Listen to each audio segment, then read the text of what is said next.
say if you have like a laptop and your laptop battery is heating up and one day your laptop catches fire, that's very bad. Yeah. They're going to be able to then track down all of the batteries that shares that lot number. You don't have to be a detective. You just know. You just know, right? You just go into your system like, oh God, who else has these batteries, right?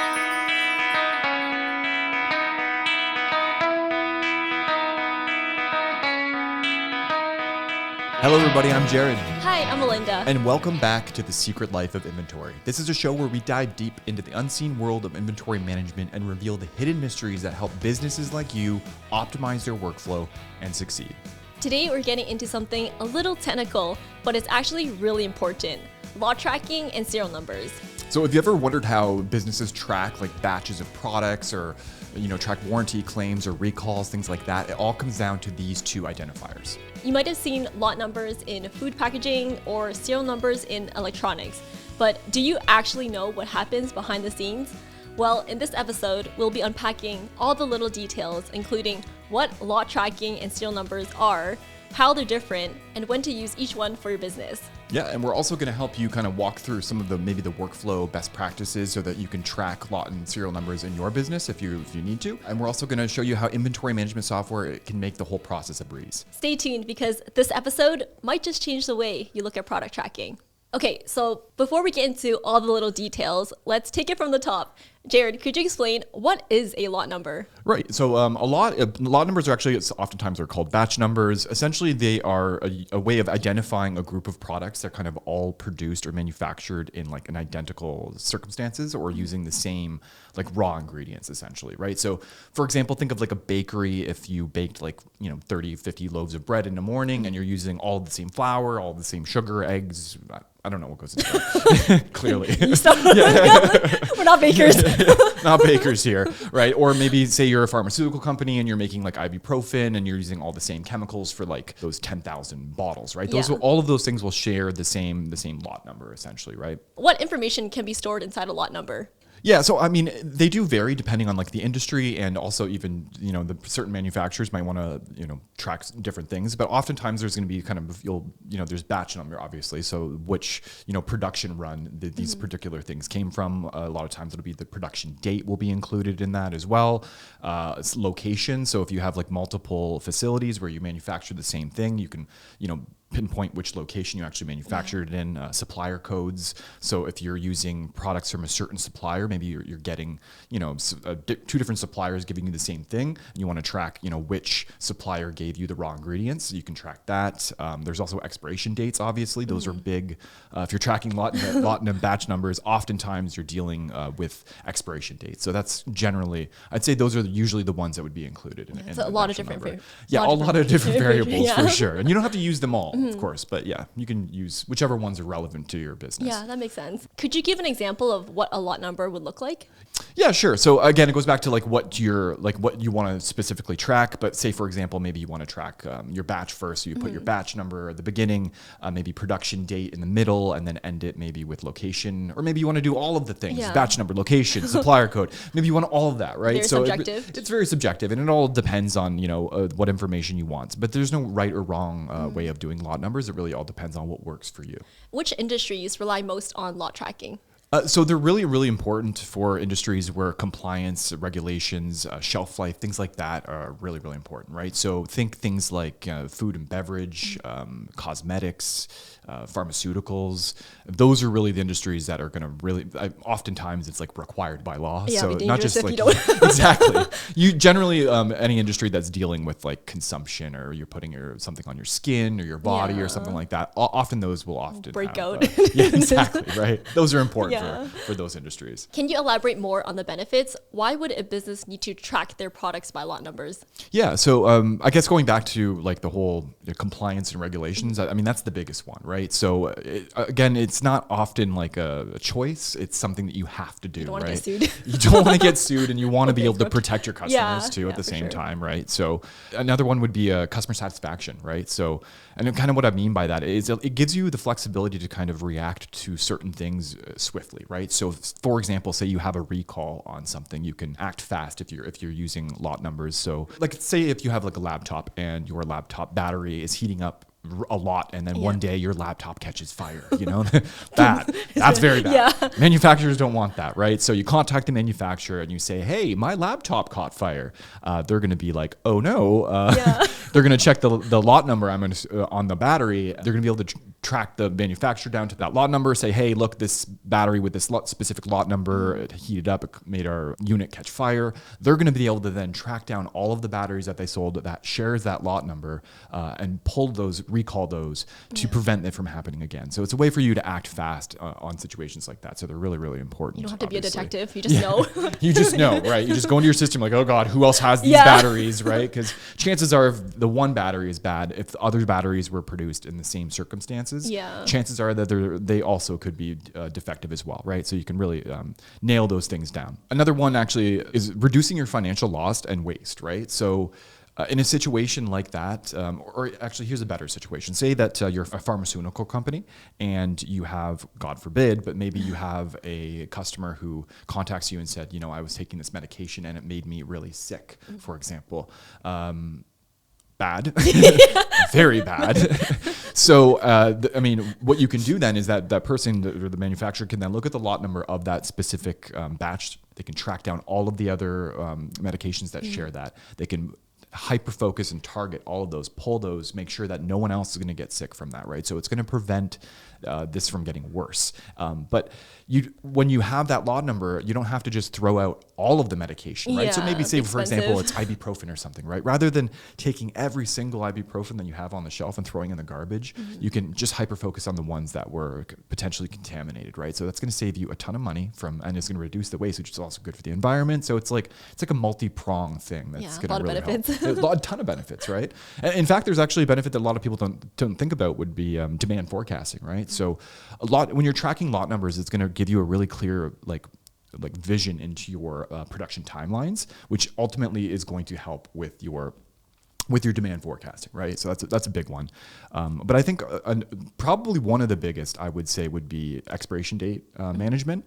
And again, when you're tracking lot and batch numbers, oftentimes you're dealing with food, pharmaceuticals, things that expire, right? So you should be using the FIFO valuation method in that circumstances, which I always means... think of milk. Milk is a perfect example. I always grab those in the back. We should, as consumers, be taking from the front. That's true.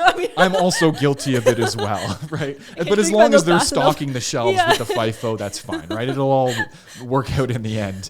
But yeah, essentially what FIFO is first in, first out. And that's just basically as you produce things, they should be, taken out last, right? So for example, if you have something fresh off the presses, you don't want to sell that first when you have something that you produced a week ago sitting on the shelf and it's slowly inching closer and closer to that expiration date, right? So as you produce things, it kind of goes to the back of the line and then the first thing comes out, right? So that's what it's all about. How about best practices for tracking lot numbers in your inventory? Can you share your expertise on this? Yeah, sure. So I think the first thing to kind of cover would be, it involves fulfillment, right? And that would be to try and, when you're fulfilling your orders, make sure that you're trying to fulfill your specific orders all with the same lot number and batch number. And the reason for that is just makes things like recalls way more manageable. Let's give an example for this. So say you are supplying 10 different customers and they're all ordering the same product, right? Yeah. And now say that you have that product, but you have it in 10 different lot numbers, right? Now, if you're just fulfilling the orders randomly, there's a chance that maybe each one of those customers gets one from each lot number, right? So you've spread it all out. So now each customer has 10 different lot numbers, 10 different customers, 10 different lot numbers. Now say you get a recall, but just for one of those lot numbers. Now you have to do a recall for all 10 customers, right? Whereas if you're fulfilling each customer with each lot number, say this customer gets lot number 1, this number 2, number 3, and so on.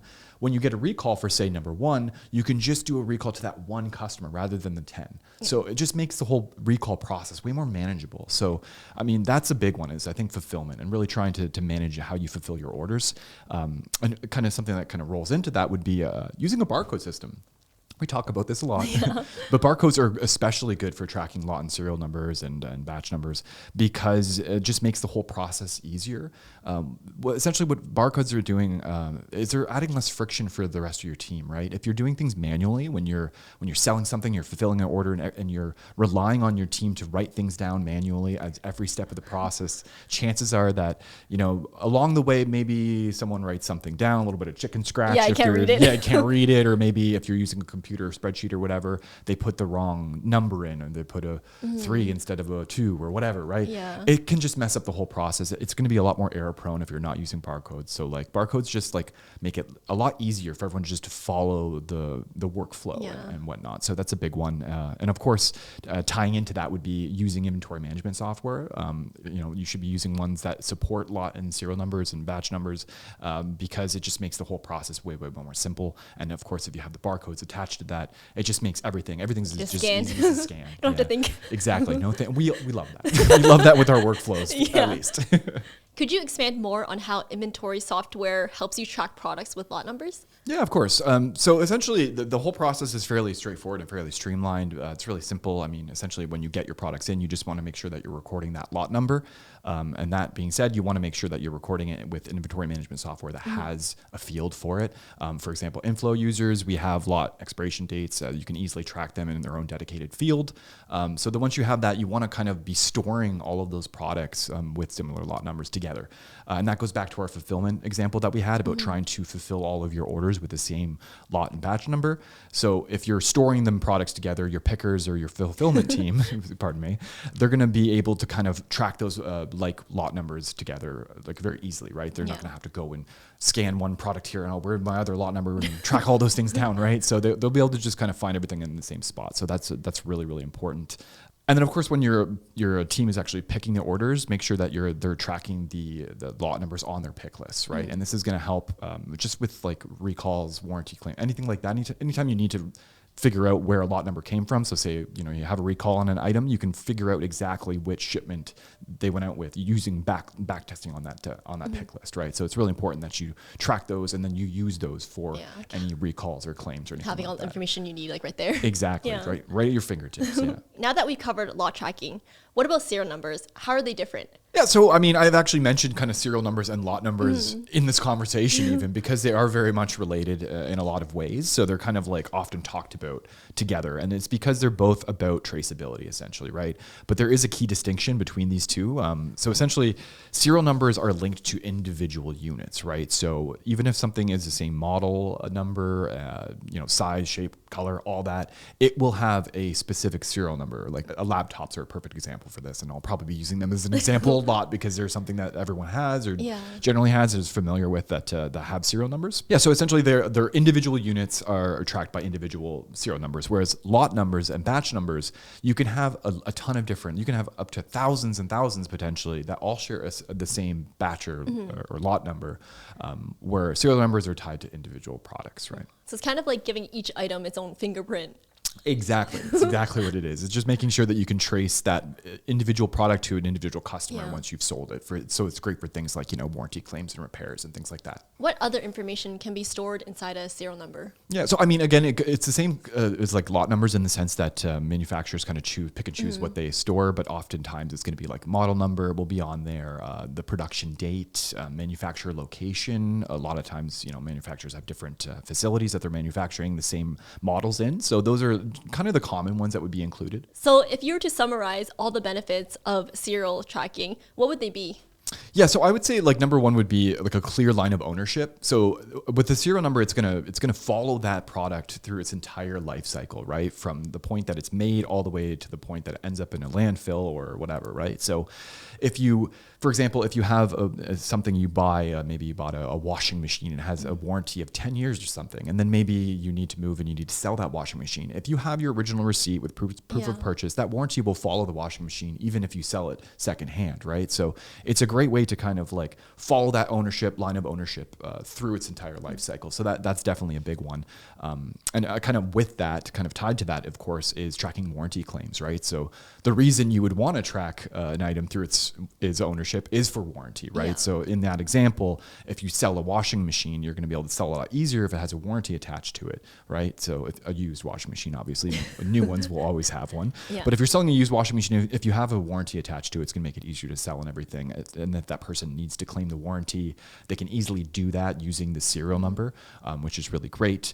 And then kind of attached to the warranty claim is being able to track the servicing of it. So, right, maybe the warranty claim is it doesn't get you a whole new unit. Maybe it's to get the unit repaired or fixed or whatever. There's obviously, you need to track that unit as it gets repaired and fixed, and then all the way back to the customer, right? And the best way of doing that is with using serial numbers, right? So that's a big one as well, for sure. I guess that would be good for authenticity tracking too, right? Like if people made fake products and they just like... Exactly. That's a great example. Yeah, it's a great example. So if you have like a knockoff product and you try and sell it to someone, or you try and get a warranty on it or something, they're going to be like, this is not a real serial number. Yeah. So that's a big one too. I mean, it's actually good for even preventing theft, things like that. So think of like bicycles or cars. I mean, cars have VIN numbers, which are not exactly the same as serial numbers, but they essentially are the same, just by a different name. But it really helps in situations like that. If you have your bike is your serial number is registered, you have the proof of purchase. If it gets stolen and you track it down, you can prove that bike is yours with the serial number and the proof of purchase. So it is a great way of like preventing things like that. Again, I'll say laptops is another big one. But if you, have proof of purchase and you find that laptop somewhere, maybe at a pawn shop or something, hopefully you find it before it gets to the pawn shop. But if you do find it, you can prove that it's yours. So it is great for situations like that. Yeah, that's awesome. It really reduces guesswork. Yeah, really. It's all about being able to like figure things out quickly, right? Instead of being like, oh, where did that one item come from? You can be like, it came from lot number A1234 and it went to this customer on this date. It's just all about that context and that traceability. Yeah. What are the best practices for serial number tracking? So I'd say the top of the list would definitely be staying consistent. Consistency is key when it comes to serial numbers. You need to make sure that you're recording that serial number right when you get the product in, and you're recording it. If it gets sold to a customer, it's following it to that customer. If that customer claims a warranty, it's following it there. It's following it to the servicing. It's following it back to the customer. It's all about keeping consistent, right? So, I mean, that's huge. And with that, obviously, barcodes are really great, because in a situation like that, that's a lot of different hands, right? Yeah. Even in a normal situation, if there wasn't a warranty claim, there's still, it's coming into receiving, then it's going into storage, then it's going into fulfillment, then it's going into shipping. It's changing a lot of different hands, right? So if you're using barcodes, it's just going to make that process way more simple, and you're not going to, run into as many messing anything up. It's like broken telephone when you Exactly. talk, That's a perfect example. Yeah, it's like broken telephone if you're not tracking using a barcode. Just change each person. Yeah, so that's a big one. Staying away from manual things like spreadsheets. I had to bring it up. Yeah, but they're especially bad for tracking things like lot and serial numbers, because it's just another field to have to worry about. It makes using barcodes less efficient. I mean, it's still possible. We've talked about in the past that you can use them. It's just really clunky, and it's not really like it's almost pointless to a certain degree for using barcodes with spreadsheets. So it just adds another layer of friction when you're using spreadsheets. So you want to kind of automate as much of the process as you can, and that's where inventory management software comes in. It kind of automates everything and makes things super simple. You can hook up barcodes with it easily, right? So it's all about that automation. And less room for error. Exactly. Make it harder on yourself to make mistakes. Yeah. So we're almost at the end of the episode now. If you were to break it down, how does a business know when to use lot tracking versus serial tracking? So it really comes down to the level of control that you're looking for. But essentially, you can kind of think of it like this. If you're producing or manufacturing things in batches, like lot numbers are obviously key, batch numbers, that's why they're called that. So yeah, that would be really great. If compliance and regulations are really important. So, pharmaceuticals, food and beverage, oftentimes lot numbers are required. So you would definitely want to use lot numbers in those situations. If you're dealing with expiration dates, that would definitely be one where you would want to be using lot numbers. And if you don't really need to track individual units, if that's not important, then lot numbers and batch numbers are where it's at for you. What about serial numbers? And then serial numbers are more for like high value items, which is why I've been using laptops, cars, appliances, bikes. Oftentimes it's because of these things have warranties attached to them, right? So if warranty claims are important and servicing and all that stuff and tracking that is important through the warranty claims, obviously you're going to want serial numbers. So yeah, generally they're attached to really a lot more high ticket items. So I think for the most part, that's kind of where you would separate the two. That's a really good, clear distinction. Yeah. And you know what? And some businesses actually use both together, right? So if you're using one, and you can use both if you really need to. So yeah. All right. That's a wrap for this episode. Thank you so much for joining us. I hope you guys learned a lot about, lot numbers, serial numbers, the difference between the two, when to use each, and how you can use inventory management software to make the whole process super smooth. To recap, Lot numbers track products in batches made by the same manufacturer, and serial numbers track each individual unit.